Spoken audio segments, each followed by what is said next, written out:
Hello, everyone. This is Jujulee Podcast, Artist to Artist. I have with me here Eva Deeva. Eva Deeva. Eva Deeva. There we go. Yes. Tell me a little about yourself. So I model. I write songs. I record songs. I'm in the process of making a new song right now. I have a performance coming up, so I'm excited about that. Nice. Yeah. How long have you been an artist? So I got more into it just recently, but I've been recording for like a year now. So okay. Now I'm like pushing things out.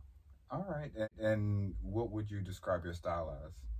My style is like a mix. So I sing and rap. So like you can hear from me like rap, Afro beats, different like R&B, different sounds, stuff like that. So and do you have anything out right now we can listen to? Not yet, but it's dropping soon. Nice. I mean, I could play a little something or whatever, but it's not like officially released yet. Okay. And what were you doing before you decided to become an artist? You said you've been doing this for years. So what were you doing before that? So before that, I had like online businesses where I like sell different things, stuff like that. I just recently more started OnlyFans, so that's like another form of income.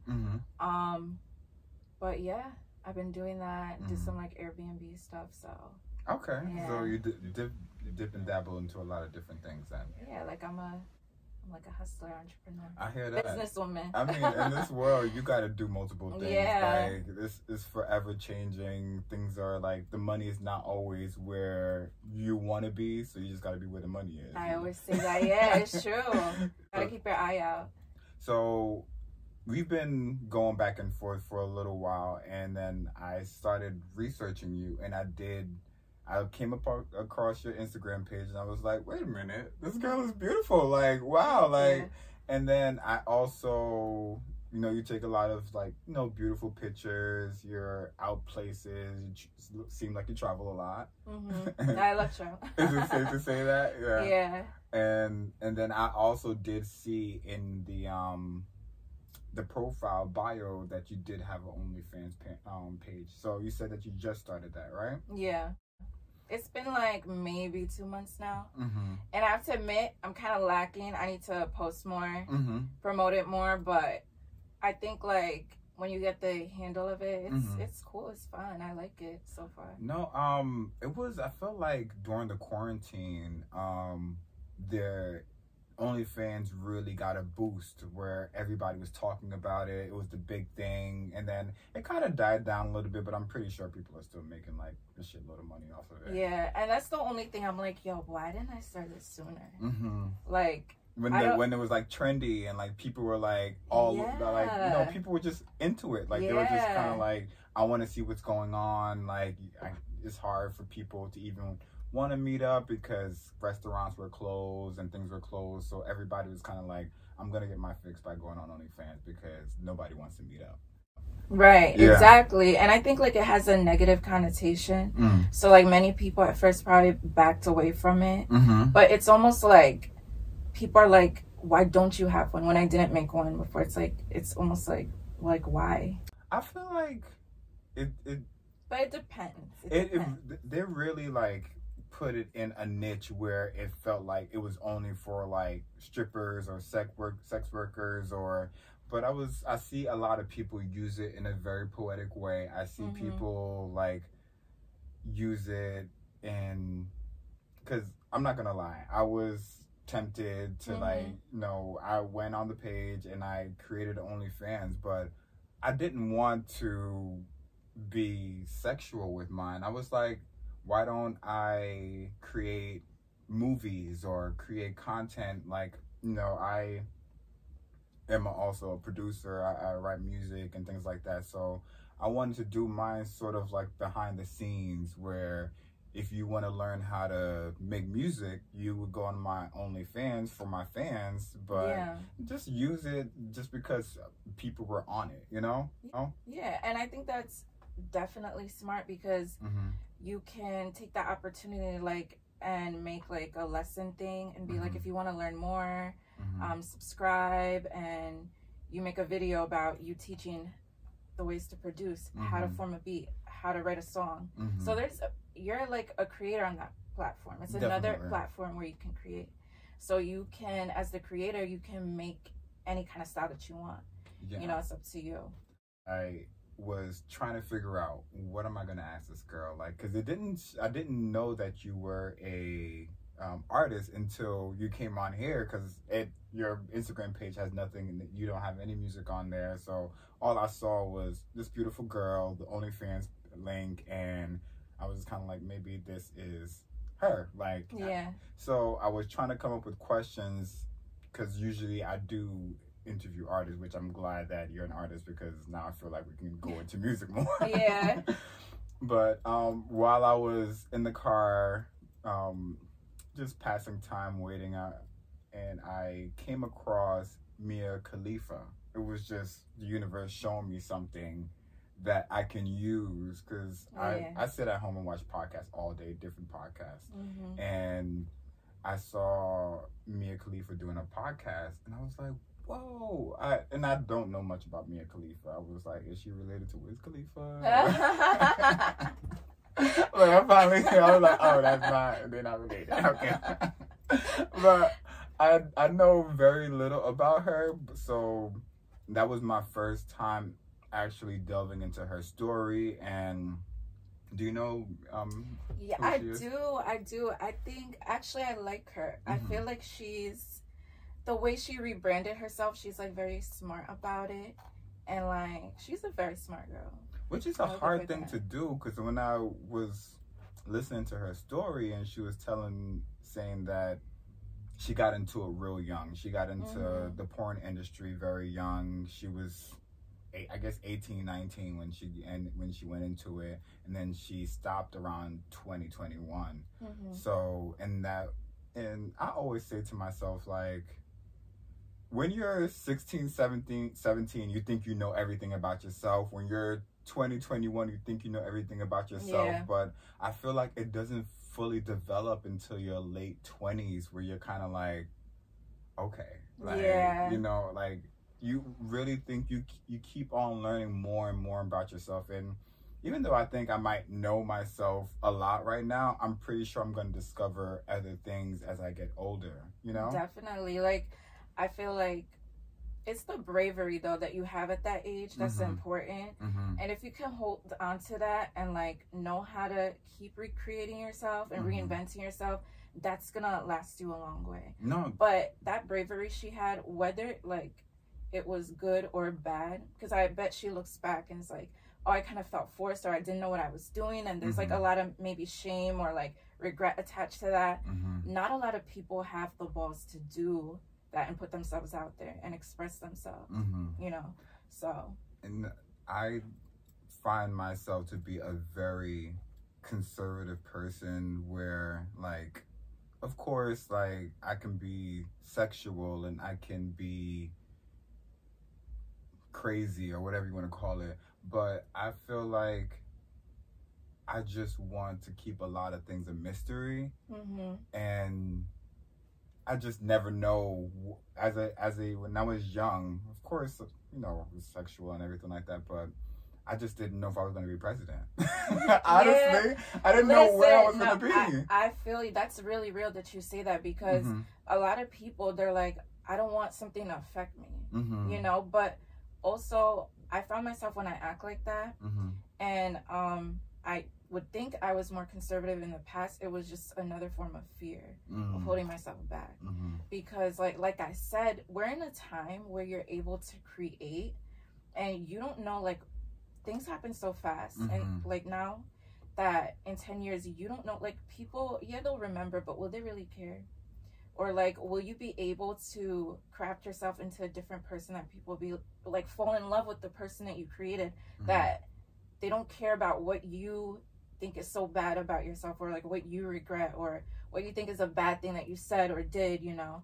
That's your journey. That's a part of who you are. You just have to embrace that, you know? I completely agree with that. And I think, like you said, we are going into a time where people can separate your experiences from the person that you are. You know, people are able to say, I don't care about, like, look at someone and have a conversation with them and know their background, but not being able to judge them and say, we can have a face-to-face conversation about politics or anything important, and I don't have to take that side of you and think that you're this or that, you know? Yeah. But going back to that, because I do see, even though it's not on OnlyFans, or even though it probably does pivot to OnlyFans, I see a lot of people going into the porn industry very young, like men and women. And like we said before, it's kind of like, you don't know yourself. You don't know completely what you're going to pivot into so many different things along the way. And in Mia Khalifa's situation, it was hard for her to figure out, because she's still doing OnlyFans. I think she's actually, her and Larsa Pippins are probably two of the highest paid people from the podcast I heard. Not factual information. Don't quote me on this, but they were making about $10,000 a day on OnlyFans. $10,000 a day.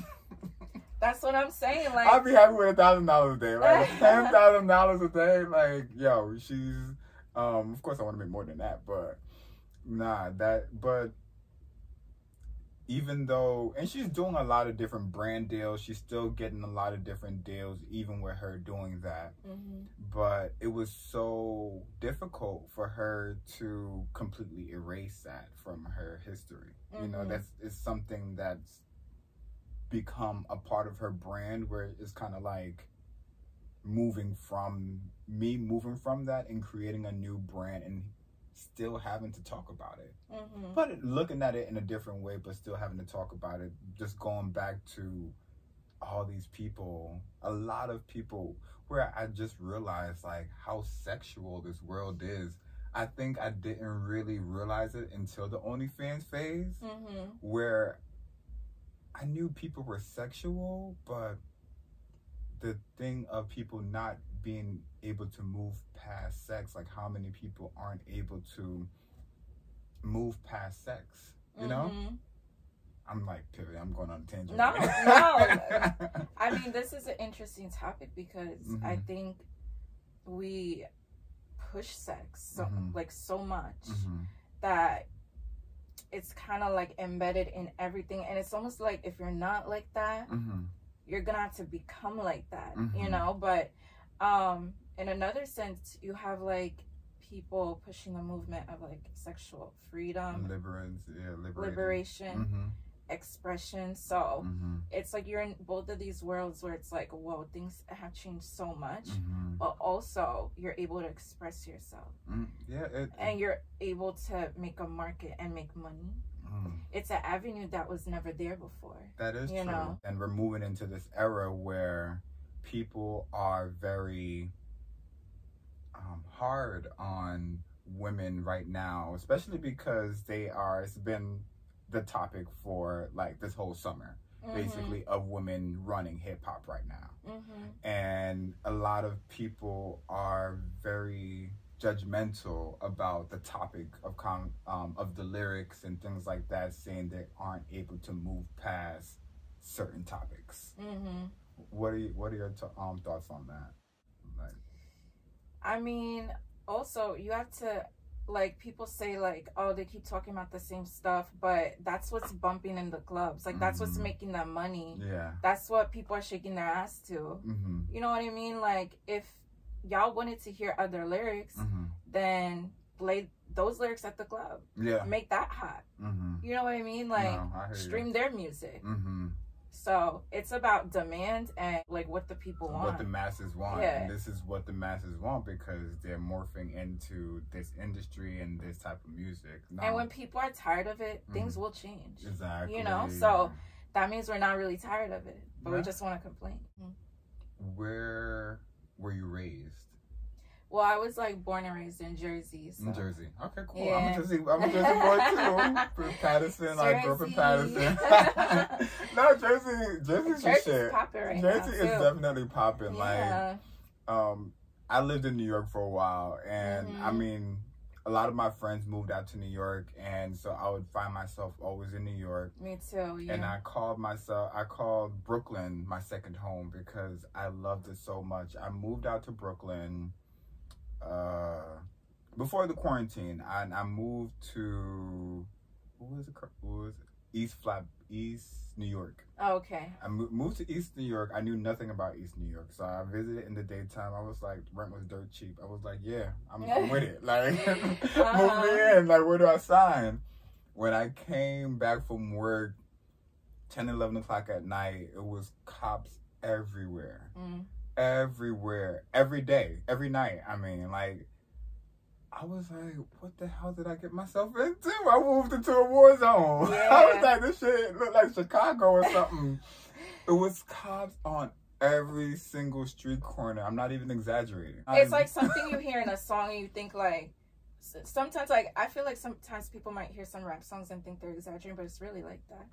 You know, like every cop's on every block. Like, you know, like they'll rap something like that and you think like, oh, they're just trying, but like, you've seen it for yourself. I lived in Jersey, and they call Patterson one of the baddest areas in America, but I honestly did not see much of that growing up. I felt completely safe. Still to this day, I feel safe whenever I go back. I don't live there anymore, but I'm always there because I love to get, you know, it's something about being home in a sense where you grew up and you just breathe that in and you see streets that you used to, corner stores or parks and things, and it just kind of brings back memories. So I always go back, but I did love being in Brooklyn and just being in a complete black neighborhood because Patterson is very mixed when it comes to like, there's a lot of Spanish and a lot of black people, but it was very much a mixture of Middle Eastern and then a melting pot of like Russian and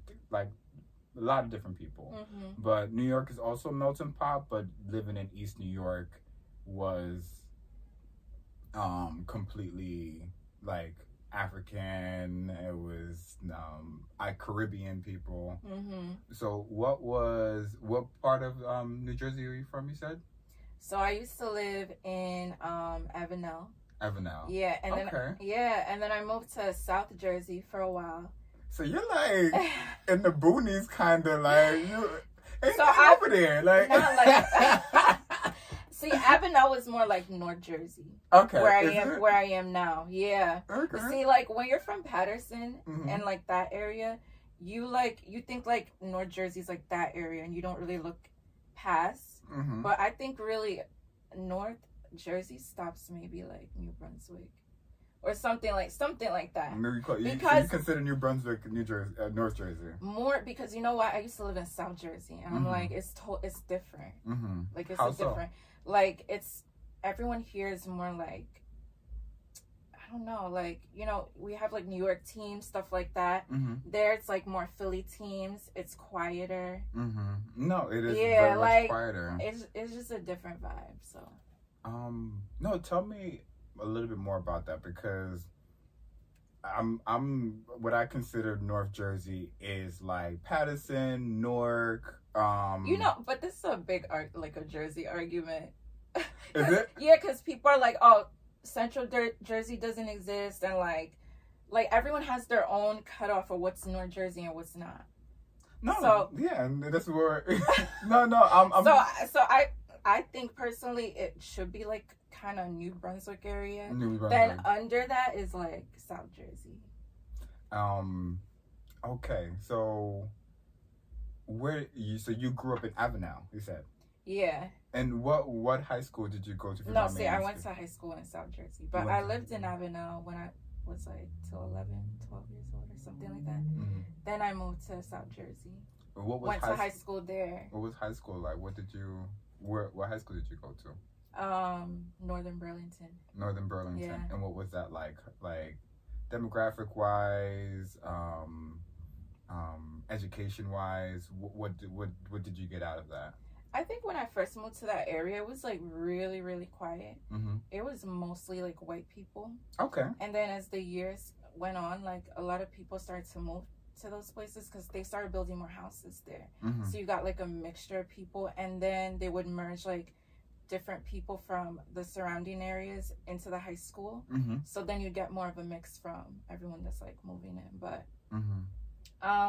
I moved back up here because like I felt like it was just a little quiet. It's good to raise a family there, but to live your like, you know, like young life is kind of like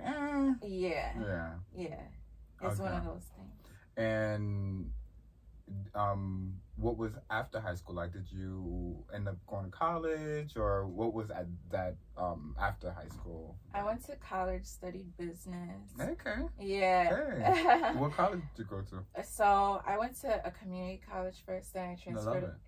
Transferred to Rutgers, and then I was just like more working. Going out, but like still I was always like networking. Even when I went out, like I would just always try like network, because I was like, it's like I always feel like it's good to like meet people and know people. Definitely, because you never know like why you're meeting them for a reason. You started networking after college, and did you delve into the like corporate world at all, like with the business degree that you got? I did more like retail. I did a lot of retail. I did like a lot of just sales. Like I'm big into sales because I think that goes into networking a lot. Like you always have to market or sell yourself. I feel like we're always selling. Oh, definitely. We're always selling. We're okay. I like you. No, because you get it. Like, yeah, but okay. So this is why I know that we're always selling, right? It's essential. When we breathe, that's a transaction. Wow. Because you're taking in and you're taking out air. That's a transaction right there. We're always selling. We're always having a transaction. No, I didn't think of it that literal, but you're breathing in and taking out air, yin and yang, I guess. Yeah, everything's a transaction. Everything's a transaction.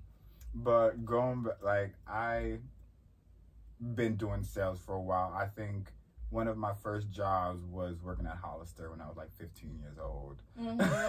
And they did put me in the back though. They had me in the stock room, even though I was like fine as fuck. Like I was like, why did you got me back here folding t-shirts and shit? I should be joining the customers. But why do you think that was? Like, I mean, we know why that was. So okay, did you watch that interview they did in it was on Netflix about Abercrombie and Fitch? I have They not. did this whole documentary, like how they would put like certain people in the back and certain people in the front, and they went in like what the company would do, and like a lot of people complained about it and filed like lawsuits and stuff like that.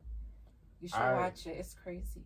I did not like. Now I'm like getting triggered. Because it was like a racial thing. I'm pretty sure it was. As a kid, 15-year-old kid, I was just happy to have my first job. But I was just kind of like, why am I always in the back? Like, but they did hire you because you did look good. No, they did.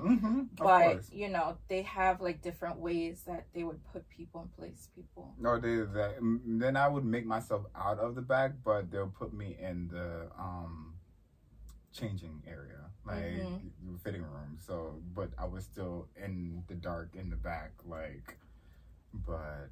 Anyways, I don't even want to revisit them. But I went on to go to a shoe company, a really well-known shoe company, and that's where I got like a lot of my sales skills. So I speak about sales because I have a fashion company, and it was the same thing as a music company where, or not the music, but being a music artist, where I felt like me putting up my fashion online, building an online store, everybody was just gonna come there. So I'm like, okay, I made a website, designed it with the help of my friend, and I just thought that I made an Instagram post, you know, posted on my Facebook, you know, made a little bit of sales, but it wasn't shit. Yeah. And just like that, I had to go out there and tell people about my business. Mm-hmm. And that's when I had to really put my sales technique. Sales is very powerful. Mm-hmm. You can make people buy something they had no intentions on buying. Like, some people just wait for people to buy something, and some people tell people, you must buy this. Mm-hmm. It's amazing to me. It is. It's very, very, like, not everybody can do it also, because you have to be very confident. You have to be very sure of the product in yourself. Yeah. But it's one, and sometimes for myself, I buy things just because that salesperson, and not necessarily I feel like I manipulated them and like they manipulated me into buying it, but I just want to show them that I appreciate their technique. Yeah.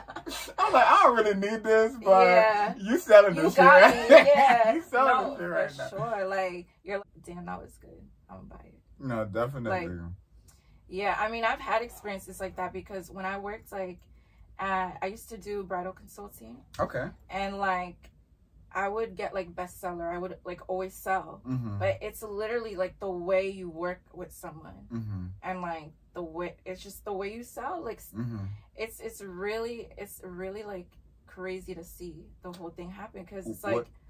Go ahead. Yeah, it's like, you know, they come in without something and they leave with something. Or with just how you work them and, you know, told them, oh, this looks good on you. Try this, try that. You know, like, it's a whole... I think it's magic, honestly. You're really working magic on people. Yeah. It's the art of seduction. It's the art of persuasion. It's really, you know, swimming with all the...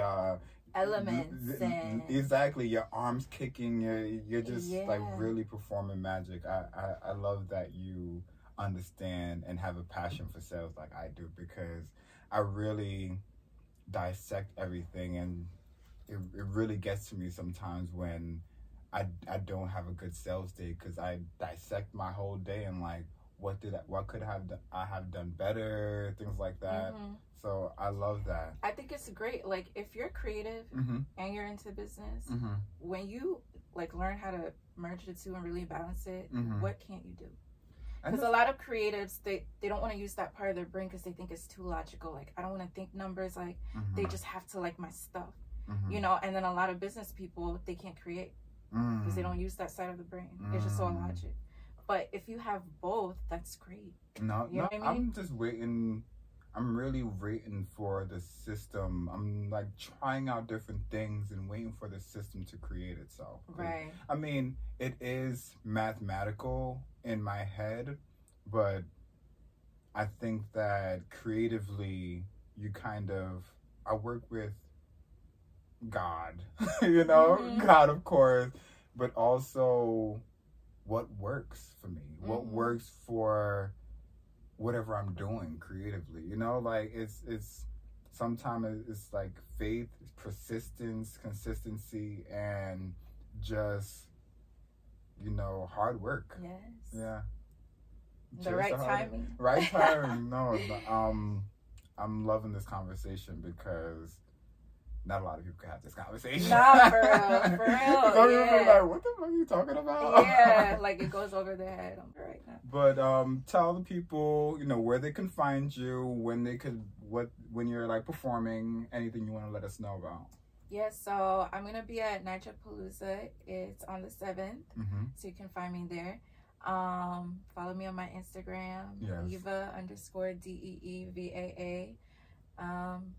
Come check me out. Yes, that's a wrap, y'all. Thank you for coming again. Of course. Yes, hopefully we'll have you on here again soon. Yes, I love this. This is a vibe.